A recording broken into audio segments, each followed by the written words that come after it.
In today's lecture, we are going to cover the topic reflection coefficient and transmission coefficient. Reflection coefficient. In the analysis of the solutions of transmission line equations in previous section, the traveling wave along the line contains two components, one traveling in the positive z direction and the other traveling in the negative z direction. If the load impedance is equals to the line characteristic impedance, however, the reflected traveling wave does not exist. If you see the figure 3.21, we show as it shows a transmission line terminated in an impedance ZL. 3.2.1.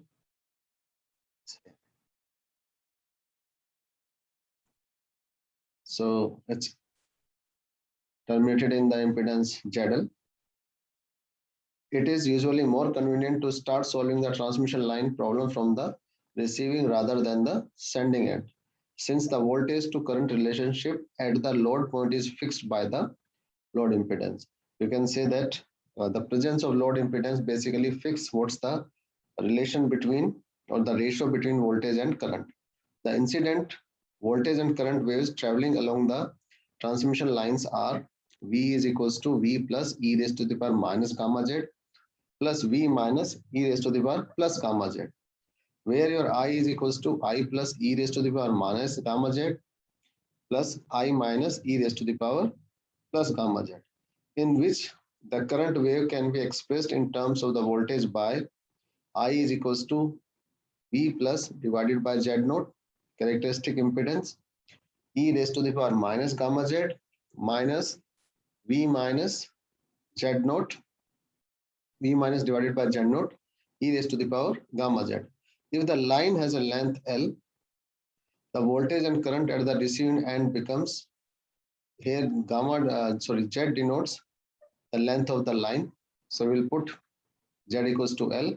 Then these two equations will change to VL equals to V plus e raised to the power minus gamma L plus V minus e raised to the power gamma L.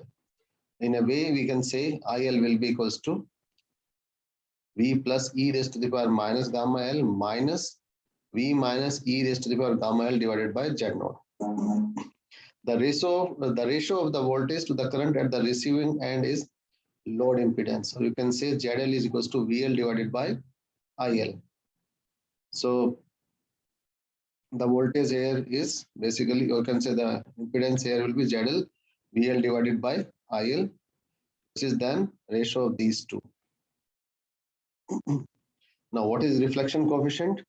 Reflection coefficient is designated by gamma, and it is equals to reflected voltage or current divided by incident voltage or current. We can say V reflected divided by V incident, or we can say I reflected divided by I incident. So if we solve the equation 3.2.6, solve for the ratio of the reflected voltage at the receiving end